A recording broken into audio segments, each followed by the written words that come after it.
Bonjour à tous, j'espère que vous allez excellemment bien. Et aujourd'hui, on continue avec les débriefs Moto Grand Prix et on va passer à un débrief important. C'est le débrief de l'équipe Suzuki. Oui, je n'ai pas changé encore de pull par rapport à la vidéo précédente. Suzuki qui fait plutôt une bonne saison, hein, 4e du classement constructeur avec 234 points.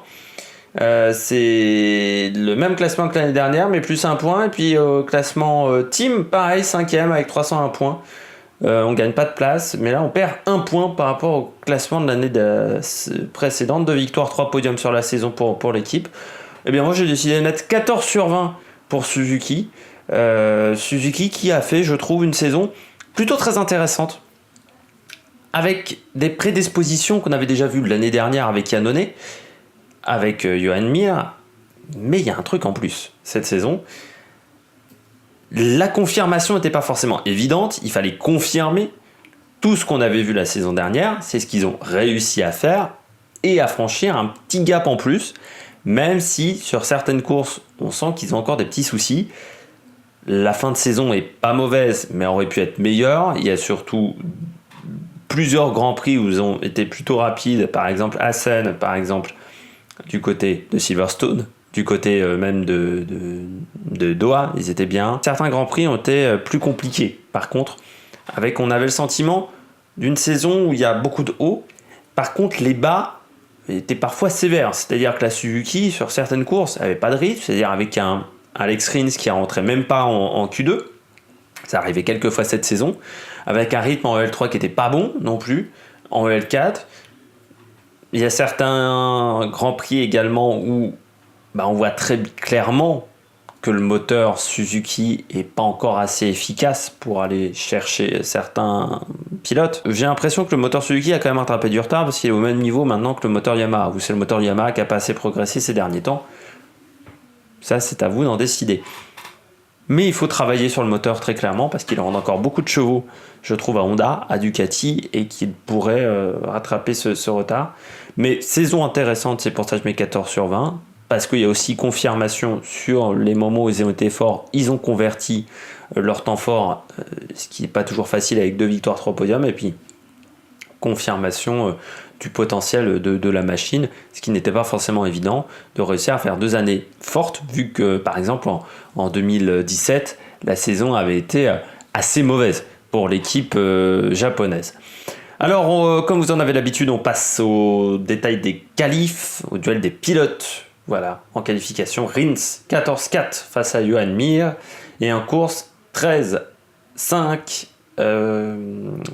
pour ces deux résultats-là, en sachant que j'ai pas compté Silverstone, où Johan Mir était absent, où c'était Guintoli qui l'avait remplacé, donc c'est pour ça que vous n'avez que 18 résultats et pas 19, parce qu'il n'y a pas Silverstone de compter. On commence avec Alex Rins dans ses pilotes. 4e du championnat du monde avec 205 points, c'est plus une place par rapport à 2018, et puis surtout 46 points de gagné par rapport à la saison dernière. 2 victoires, 3 podiums, 2 victoires, et quelle victoire, surtout celle de Silverstone, mais Austin c'était pas mal aussi. Alors Silverstone, le dernier tour face à Marquez, je pense que c'est l'un des moments de la saison moto, ce Grand Prix de Silverstone. Moi, je pense que Alex Rins mérite son 14 sur 20. Peut-être que certains voyaient plus, mais c'est pas non plus extraordinaire, parce que dans les temps faibles, il n'a pas réussi, je trouve, à vraiment relever la tête. Par contre, quand il était en forme, ça marchait vraiment magnifiquement bien. Il a confirmé ses bons résultats de ses précédentes saisons. Je pense que c'était un bon choix de la part de Suzuki de le prendre. C'est vrai, quand il l'avait recruté, Suzuki, il y a 2 ans, où on avait entendu pourtant Johan Zarco était parmi les favoris pour ce guidon-là, on s'était dit.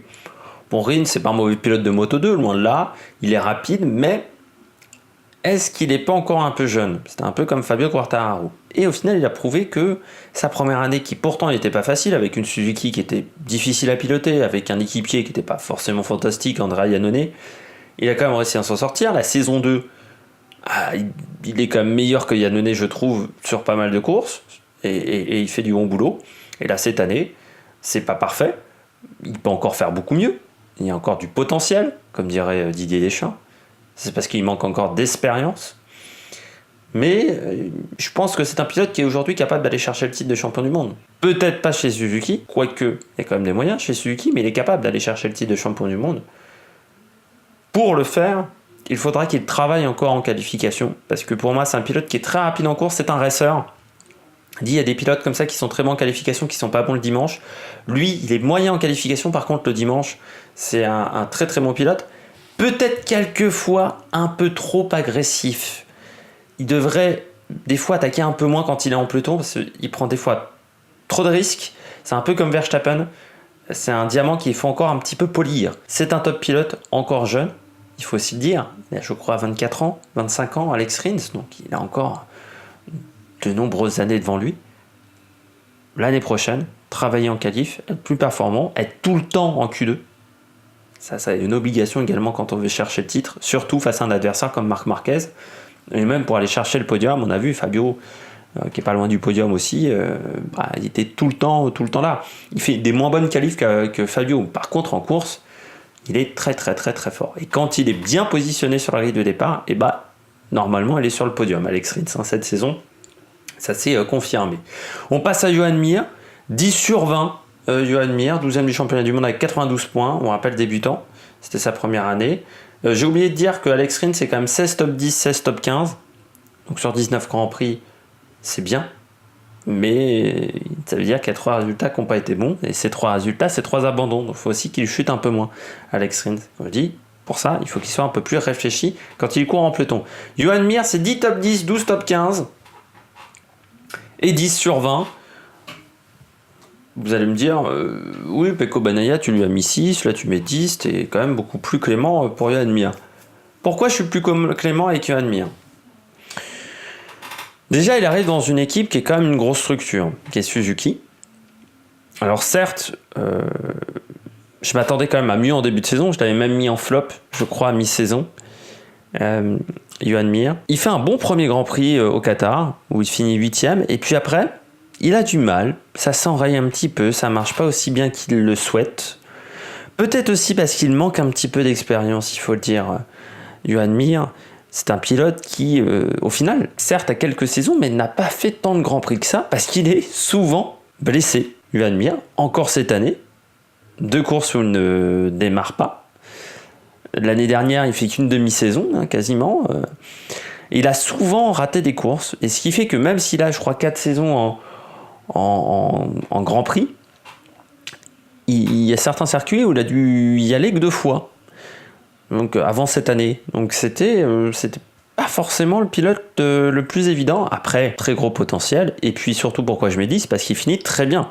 Il finit même mieux qu'Alex Rins. Il arrive à dominer Alex Rins sur les dernières courses. Donc il finit très très fort.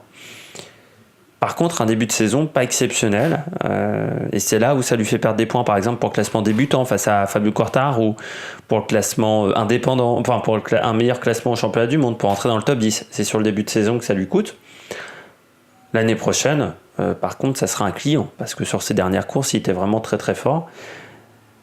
Doit progresser encore en qualif, un peu comme Alex Rins, et puis doit éviter de chuter, parce que lui, quand il chute, il se fait mal. Donc, faut qu'il ne se fasse plus mal, donc faut qu'il arrête de chuter. Joan Mir, s'il arrive à mettre tout ça en place, normalement, il sera très très fort.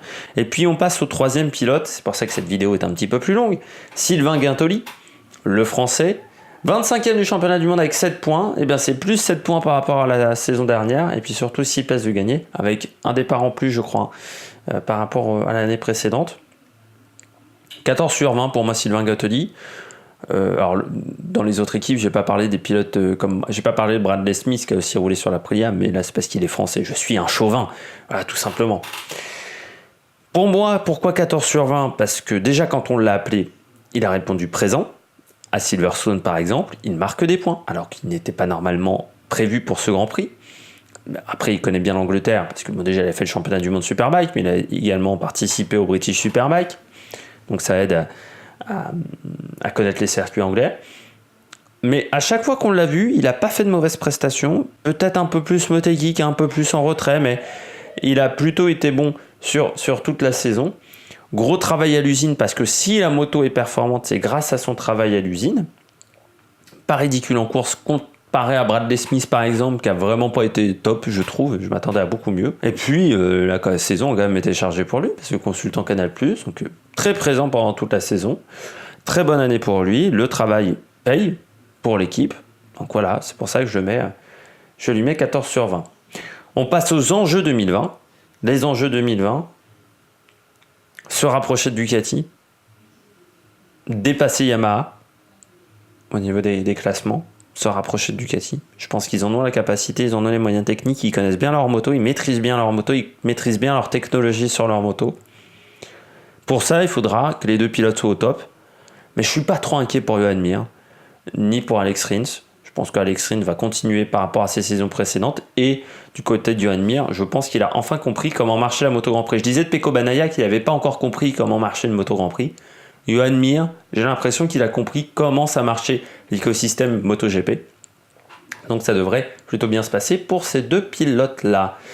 Eh bien, n'hésitez pas à vous abonner, n'hésitez pas à mettre un pouce bleu si vous avez aimé la vidéo, n'hésitez pas à réagir dans les commentaires si vous trouvez que j'étais trop méchant avec certains pilotes ou trop gentil.